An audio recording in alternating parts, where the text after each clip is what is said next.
Good morning from Sylhet. So আজকে হচ্ছে আমরা সকালে উঠেছি অনেক আর্লি, আমরা রেডি হয়ে গিয়েছি বিকজ আজকে অনেকগুলা স্পটে আমরা যাব। তো ফার্স্টে চলুন আগে দেখি হোটেলের বাফেট ব্রেকফাস্টটা কেমন। আজকে আমরা ফার্স্ট এক্সপিরিয়েন্স করব, যেহেতু কালকে আমরা এখানে আসছি। তো চলুন আগে ব্রেকফাস্ট করি, দেন আমাদের সিএনজি বাইরে ওয়েট করতেছে।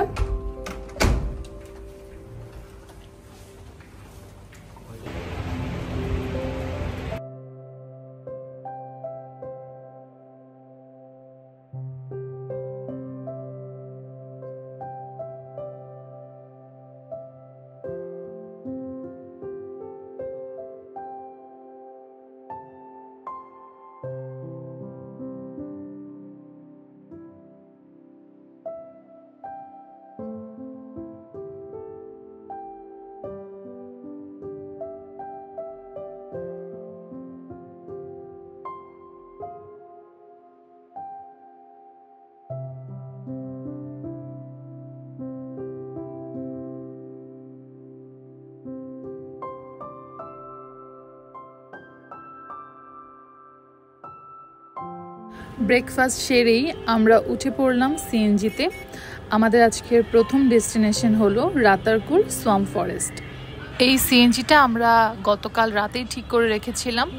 আজকে আমরা যে কয়টা স্পট ঘুরে দেখব, এই সিএনজি ড্রাইভারই আমাদের সে কয়টা জায়গায় নিয়ে যাবে এবং আমাদের জন্য ওয়েট করবে এবং আমাদেরকে আবার হোটেলে ড্রপ করে দিয়ে যাবে। এই যে আমরা পৌঁছে গেছি নৌকা ঘাটে, এখান থেকে আমরা নৌকা করে রাতারকুল সোয়াম্প ফরেস্টের ভিতরে ঢুকবো। ওকে, সো আমরা ফার্স্টে নৌকা উঠে গেছি, প্রথমে ডিঙি নৌকা। প্রথমে একটু ভয় লাগতেছিল, পরে দেখতেছি যে না, স্টেবল আছে, সমস্যা নেই। জল কিন্তু অনেক। আবার তুমি ভয় দেখাইতেছো কেন? জল অনেক বলে বললাম আর কি, সিজনটা তো জল অনেক। কালকে এমনি তো বৃষ্টি হয়েছে। হ্যাঁ, কালকে রাতে বৃষ্টি হয়েছে, তার আগের দিন রাতেও বৃষ্টি হয়েছে। আর ওয়েদারটা সুন্দর, মানে আমরা ভাবছিলাম যে অনেক গরম হবে, রোদ হবে, বাট মানে রোদ নাই, এটা হচ্ছে একদম বেস্ট পার্ট। এই জন্য আসলে বেশি ভালো লাগতেছে যে মানে ওরকম গরম বেশি নাই, প্লাস আবার বৃষ্টি যদি পড়তো কনস্ট্যান্ট সেটাও সমস্যা, মানে বৃষ্টিও নাই আবার রোদও নাই, একদম জোস পারফেক্ট একটা ওয়েদার। আমাদেরকে রাতারগুলের একদম বন থেকে ভিতর থেকে ঘুরে নিয়ে আসবে ওয়াচ টাওয়ার সহ। সো প্রাইস পড়লো 1000, জাস্ট দুজনের প্রাইভেট ট্যুর। হ্যাঁ, নৌকাতে পুরোটা আমরা রিজার্ভ করে নিয়েছি। অ্যান্ড হচ্ছে 1 hour 20 minutes বললো আপ ডাউন। আসতে যেতে তো 1 hour 20 minutes, এই তো।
এই হচ্ছে ওয়াচ টাওয়ার।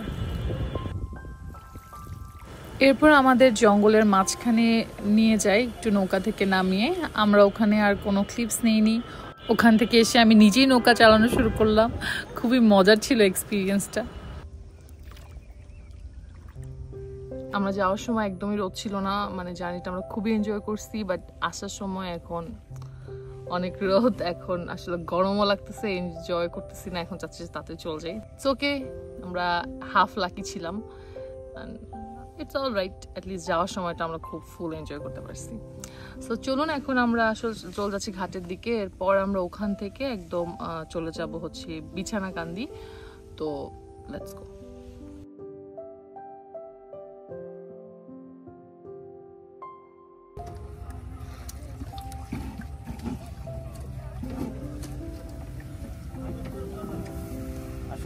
নৌকা থেকে নেমে আমরা একটা ডাব খেলাম, বিকজ আমরা অনেক ডিহাইড্রেটেড হয়ে গিয়েছিলাম।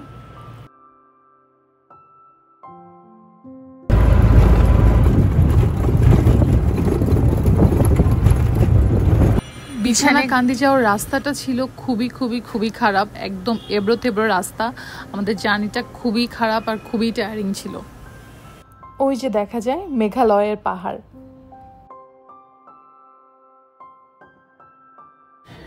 এবার ঘাট থেকে আমরা আবার নৌকা নিয়ে নিলাম। এবার পড়লো 3300 টাকা। 3300 টাকায় আমাদেরকে নিয়ে যাবে বিছানাকান্দি, আর সেখান থেকে আবার নিয়ে যাবে পান্থুময়ী ঝর্ণা দেখতে। এখানে প্রচুর বার্গেনিং করা যায়, ওরা অনেক প্রাইস চায়, তো আপনার বার্গেনিং করে নিতে হবে। হতে পারে আপনি বার্গেনিং করলে আমাদের থেকেও কম প্রাইসে যেতে পারেন। এই নৌকাগুলোতে বসার জন্য চেয়ার ছিল আর উপরে ছাউনি ছিল রোদ থেকে বাঁচার জন্য।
তো চলে এসেছি আমরা বিছানাকান্দি। 30 মিনিট লাগলো এখানে আসতে। শুধু বিছানাকান্দি ট্যুর করলে ওরা বলতেছিল 2000, মানে ওরা বলছে আমরা আরো বার্গেনিং করতে পারতাম। এটা 30 মিনিটস লাগে। এখান থেকে আবার পান্থুময়ী হচ্ছে 1 আওয়ার, ওটার জন্য extra charge. Total 3300, but the ride was worth it. সুন্দর ছিল, ওয়েদারটা আমাদেরকে অনেক হেল্প করছে। হ্যাঁ, শুধু বোটের ইঞ্জিনের অবস্থা না থাকলেই হয়তো, তাইলে একদম পিসফুল রাইড হইতো। এই হচ্ছে বিছানাকান্দি।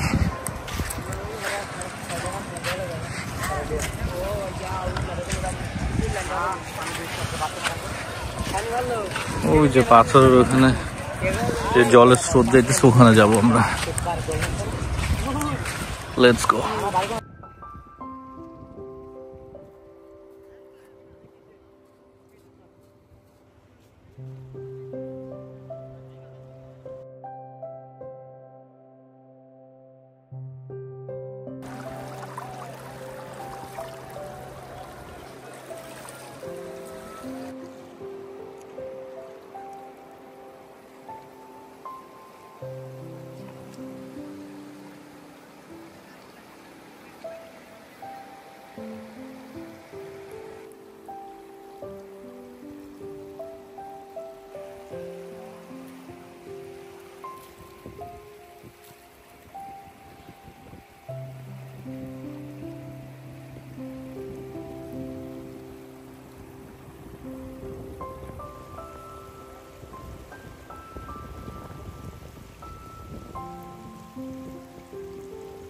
তো আমরা একটা পাথরের উপর বসে এই সুন্দর ভিউটা এনজয় করছি।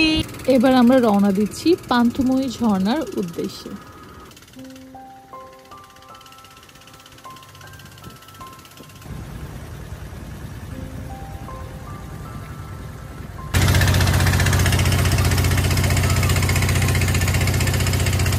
আমরা মাঝ নদীতে আমরা স্ট্র্যান্ডেড হয়ে গেছি, আমাদের ইঞ্জিন বন্ধ হয়ে গেছে। ফ্যান নাকি বোটের ফ্যান নাকি কিসের সাথে বাইরে গেছে।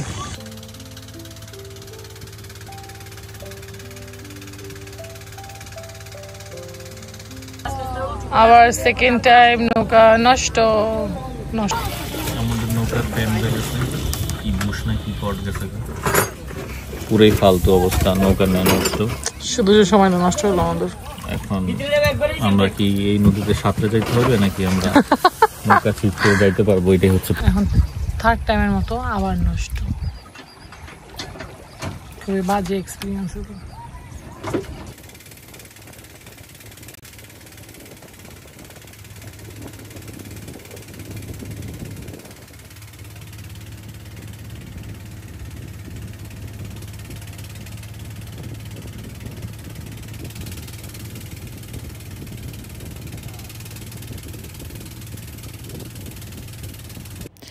একে তো আমাদের 1 ঘন্টার জার্নি তিনবার বোট নষ্ট হতে 1 ঘন্টা 40-45 মিনিটের মতো হয়ে যায়।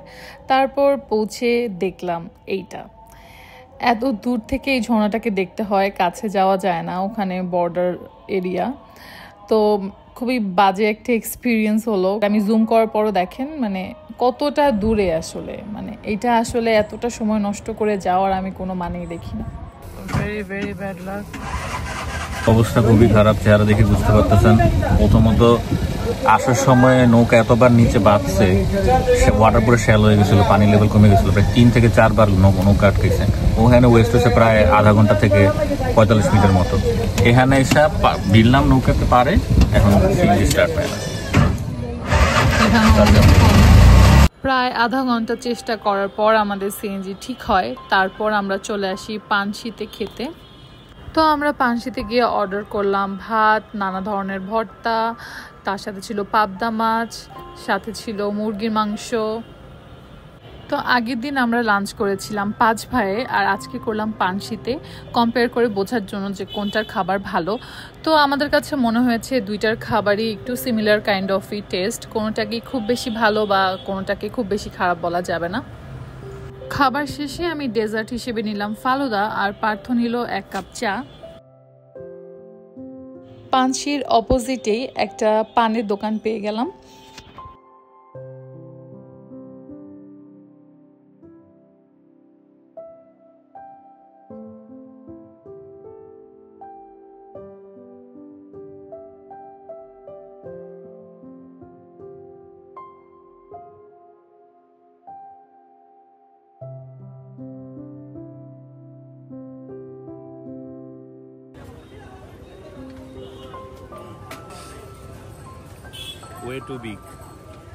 এরপর আমরা একটা রিক্সা নিয়ে আমাদের হোটেলের উদ্দেশ্যে রওনা করলাম।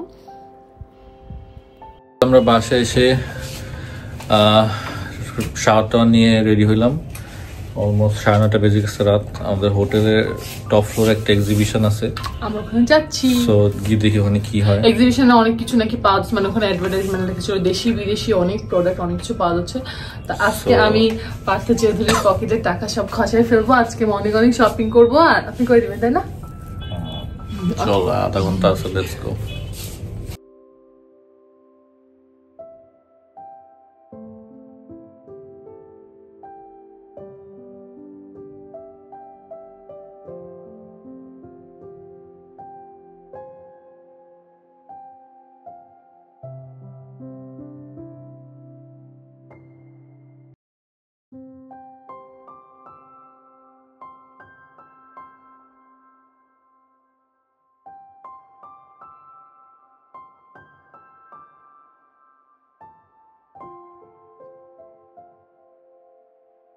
টুকটাক শপিংয়ের পর আমরা চলে গেলাম আমাদের হোটেলের রুফটপে। এরপর আমরা একটু হোটেল থেকে বের হয়ে আশেপাশে ঘোরাঘুরি করি। আজকের ব্লগটা এখানেই শেষ করে দিব। নেক্সট ব্লগে দেখা হচ্ছে, ততক্ষণ stay safe, stay happy, bye bye.